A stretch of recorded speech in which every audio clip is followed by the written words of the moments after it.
Hello everyone, welcome to the channel. Today I'll be discussing my RBI Grade B interview experience of 2022. This video has been requested by many of you in different comments, and I think this is the opportune time to upload the video. So in this video I'll be discussing everything, whatever my experience was in 2022, and I'll try to cover whatever I can recall at this moment. And I'm very sure that this experience will be helpful to many of you who are listening to this. So, as far as I remember, the phase 2 examination for 2022 was on 25th of June 2022, and surprisingly, the results of phase 2 were declared just after 16 days on 11th of July 2022. Around 13th of July or 14th of July, all the interview candidates they received a mail where they had to fill a biodata form, and we had to submit that biodata form by 18th of July 2022. After that, everyone receives a mail for psychometric test. Now, psychometric test is not considered while evaluating a candidate. It is just for some inference which they are trying to make regarding the personality of the candidate. But it is explicitly mentioned that it is not considered in marking a candidate. After the psychometric test submission, which is done well before the interview, a few days after that, we received our interview call letters, and my interview was on 31st of August 2022. Now, to give a little bit background about myself, I am working in a public sector undertaking. So, arranging for NOC was a necessity for me at that point of time. Although I did inform my company before applying, however, I talked to many of the people who were there in RBI, and from what I got to know that it is better to carry NOC, or there might be some issue on the day of the interview. So I arranged NOC, and then I did my preparation. Now, just to elaborate a little on my preparation, I'll make a separate video regarding interview preparation, what I have done this year. But just to give you an idea of how much I was prepared last year. So I had UPSC mains from 14th of September, and quite obviously I was very much focused on that examination, and also given the fact that I was not very well versed with my optional subject, so my main focus was completing that optional. So I planned that I'll be giving 15 days for RBI interview preparation, and rest I thought I'll be able to manage on the basis of my UPSC knowledge which I have. With this approach, I prepared for the interview. 31st August was the date of my interview. It was in Kolkata. So I would say around 15th August or 16th August, I started preparing for RBI interview. I gave a couple of mocks, and the mocks were decent. They were not bad. I got some very positive feedback in the mock. So everything was well and good, and I thought I'll be able to manage my answers in the interview. Now comes the day of interview. So usually what happens, there are approximately 22 candidates per day in the interview, and the candidates who are in serial number 1, 2, 3, 4. So these candidates they receive call from the RBI that you have to come early. So the reporting time is 8 a.m. So I did not receive the call. So I was pretty sure that I am not one of those candidates who are in serial number 1 to 4. So I reached the RBI Kolkata office at 8 a.m. and once the security check was done, I reached, I think it was an auditorium, So all the candidates were seated in the auditorium. In the auditorium, we had our usual document verification, and we went. Then the candidates went for the interview. Then they came back and they filled the TA form, and then they left. So this was the process. So my serial number was 12 that day, and after waiting for, I would say, around 3 hours, it was 11:45 a.m. when my turn came. So I went for the interview. Now, before going inside the interview hall, I was reading newspaper that day. So I used to follow Mint, live Mint. I was reading in my phone, and I went through few articles which I thought were relevant for interview perspective. So that day there were five panel members. Two female members were there, and three male members were there, including the chairman. Chairman sir was seated in the center, and along with him there were four more members. So as soon as I entered the room, I was asked to take a seat by chairman sir. I took the seat, and then he asked me if I am comfortable. I said yes sir, I am comfortable, and then he pointed to his left to one lady member to ask question. So the first question which she asked was, what do you understand by currency management?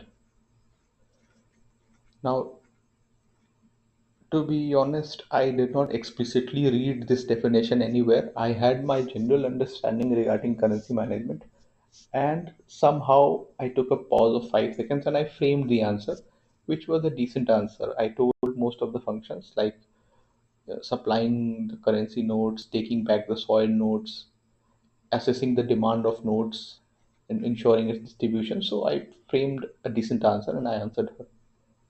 Second question which she asked me was an opinion based question, and she asked me, do you think Reserve Bank of India should delegate its financial inclusion function to some other specialized entity? When she asked me this question regarding delegation of financial inclusion function to some other specialized entity, I thought about NABARD and how they delegated some of the functions to NABARD initially.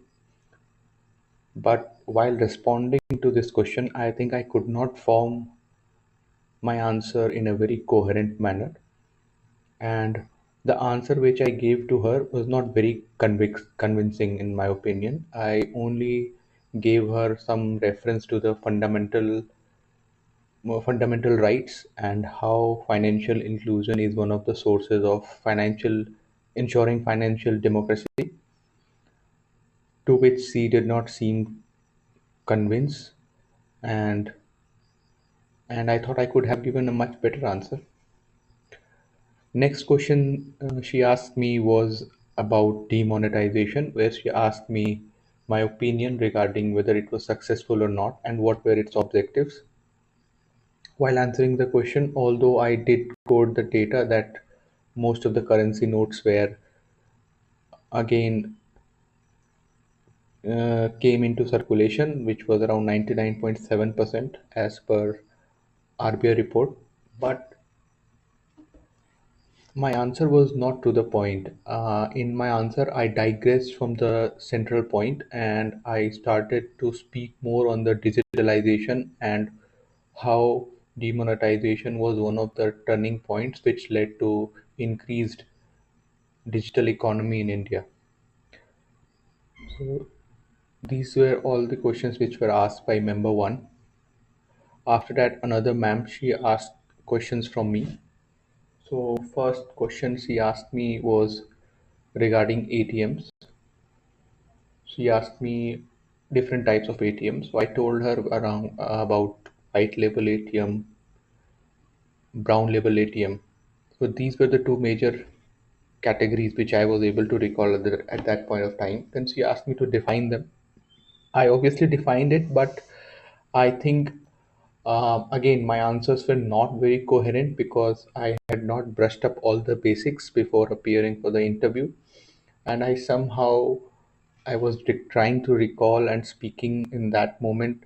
So the eye contact, I was not able to maintain the eye contact. My body language was, of course, not very comfortable because I was not very confident with my answers. And then the member also asked me, "Do you know any more categories?" So at that point of time, I immediately recalled that there is one more category which is based on colors, like pink ATMs are there. And so I told her pink ATM is there, to which she asked me, "Ki, what is pink ATM?" So I told that it is mainly for women empowerment, one of the initiatives. To then she cross questioned whether anyone can go and withdraw money from that ATM, which I was not very sure of. But still, I took a guess and I told usually it is the women who are given the preference, but if someone else goes, so they can also withdraw, which was a very wrong answer. Only women are allowed to withdraw money from pink ATM. I read it later. Then again, she asked me one question regarding some banking terminology which I was not aware of. I did not even know what that term was. So I confirmed from her twice what that term is, because even the pronunciation, I was not able to get what she was trying to tell. So I told her I'm not aware of this. Actually, my reply was I have never heard of this term before, and it was not in a very humble tone. I can say you that because I was also very frustrated at that point of time that what kind of questions are they asking me? These are so core banking questions. So this was something which I not expected in the interview. Next question that she asked me was security features of 2000 rupees notes. Now, one day before the interview, I read all the security features, but I read it twice or thrice. I did not mug it up as such because I thought I'll be able to explain it. But at that point of time in the interview, my mind froze. And again, I was trying to recall those features, and I was not able to recall the exact key terms which are mentioned with regards to security features. For example, security thread, I was not able to recall this key term. So I told her in a very generic way, and even while explaining, I was so underconfident that I told them, "Ma'am, I'm not able to recall the exact technical term which is used, but this is what." But I explained this is what it intends to do. I mean, the security thread, what its function is. And again, in taglio printing, these key terms were not in my mind, so it was a very bad answer which I gave to her. And as a follow-up question, she asked me what is the uh, motif on 2000 rupees note. So that Mongolian, I told her. And then one more question was there, and by that time I had lost my interview in my head and I lost my composure. And instead of telling sorry, I said thank you, ma'am. I'm not aware of this. Something like that I said. So you can imagine how much in the panic mode I was at that point. One more question that I can recall she asked was regarding, she gave me a case that if I lose my money, so what am I going to do? How am I going to recover it? So to which I replied, I will go to my bank and I'll file a complaint over there. And in case they are not able to resolve it, I'll go to integrated ombudsman. Then she asked, what are the documents you think are required to file a complaint or escalate a complaint to integrated ombudsman, and how many days, as per the stipulation, it takes before escalating it to integrated ombudsman. So initially I told that 30 days, and then she asked me, "Are you sure?" And then I was not sure, and I told her, "No, ma'am, I'm not sure." And then and with based on my generic understanding, I told her the different documents, like the complaint which I had filed to the bank, and my ID, and the amount and application, whatever documents that I have given to the bank initially, with those documents only I'll escalate to integrated ombudsman. So then she asked me, how will you send it to integrated ombudsman? What are the channels? Then I remember while preparing, I had one overview of RBI website. So complaint management system portal is there over there. So I told her I'll go on complaint management system, and from there I'll file a complaint. And then she asked where does that complaint go. So I told her in Chandigarh integrated ombudsman. So I told integrated ombudsman is in Chandigarh. So then she asked, so do you think you need to go to Chandigarh to file a complaint? So I said, no ma'am, actually I can share it through complaint management system portal, and from there onwards it is taken up by the concerned official.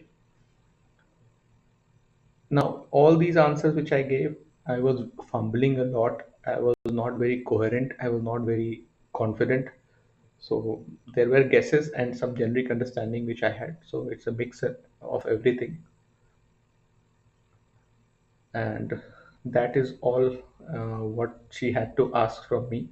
And yes, one more question she asked, which was regarding centers of financial literacy. She told me how the expenses of central center of financial literacy is done by RBI, to which I had no idea of. I told her, ma'am, I'm not aware of this time. Then she passed the baton to another member. So that member was keenly observing me, and then he said, I'll ask you one question. And then he asked a question related to the commodity in which my company deals. And then he said that why the prices of this commodity is not being increased by your company. To which again and that article was there in the morning related to that commodity. There was an article that morning itself in the Mint. So I told him the reason, but that was not the exact reason, and I was not aware of the core reason. So I tried to beat around the bush, and he could easily figure out that I don't know the answer. So ultimately he said, okay, no issues. Then he further went on to ask one more question. So he gave a very detailed monologue regarding regulation and supervision. And then he asked me how supervision is different from regulation and how RBI supervises banks. So I did not listen the question carefully, and I attempted the last question first. That is how RBI supervises banks. So I had a very vague idea of supervision and regulation, obviously, because I did not go into details through all of the website or RBI functions, any of that, any of that sort. I thought my interview would be more of profile based, so I did not go into details. And my first line while answering this was, I took a pause and I said, "Sir, through NABARD, RBI supervisor," something of that sort. I said. So and then he immediately realized that I do not know, and again I'm trying to take a guess. So he said, "Okay, okay." So he was quite sure that I did not know the answer. So there was one more member who did not ask any question. He was just observing me, and then they said, "Thank you, you can go. Your interview is over." So when I when I came out of the interview room, I was pretty sure that my interview has been a disaster, and there is no chance that I'm gonna get very good marks. But at that point of time, I thought maybe if I have some advantage in mains and I get an average mark in the interview, then maybe there's a chance. But again, when the results came, it was quite obvious that my interview was a disaster, and it reflected in the marks that was awarded to me after the interview. Coming to the marks that I got was 15 marks out of 75. So it was very poor marks, given the fact that same year there were students who were scoring 74, 73, and I think many of them were 60 plus. So 15 was very poor marks. So this is all I had to share, and few learnings what I had in my last interview, which I implemented this year. First of all, is if you don't know any answer, you should not be taking guess on that answer because they are very experienced and veterans of the field. If you're trying to make an answer and trying to tell them take a guess, then they'll figure out. So it's better either to take permission by telling that you don't have a lot of idea on that aspect, or if you want to take a guess with their permission, so then that is acceptable. Second is you have to be very careful with the choice of words that you are making in the interview. Many of the times, I think my intention was not to sound arrogant in the interview, but later on I realized when I said that I have no idea of this term to one of the questions. I think it was a very arrogant statement. I should have told, with all humility, that I'm extremely sorry, ma'am. I'm not aware of this term yet. So that is how I should be answering. So these things I came to know later when I gave it a lot of thought. Thirdly was my body language. I think my body language was totally shaken in nervousness and underconfidence, and the reason was because I did not study well. So you have to be very diligent with your syllabus and your biodata before going into the interview room. So the and lastly, one more thing which I remembered later, that maybe I'm not sure, but I think I was not even able to wish them while entering the room, and while exiting the room I did not thank them. So these are basics. So I think that also impacts in certain way. So if you are going into interview, making these fundamental mistakes should be avoided. So this is all about my interview experience of last year. The interview experience of this year has been very different, and maybe in some later video I'll be explaining that as well. But for now, if you have any queries regarding RBI Grade B exam or interview, you can mail me or you can drop a comment below. Thank you. Have a nice day.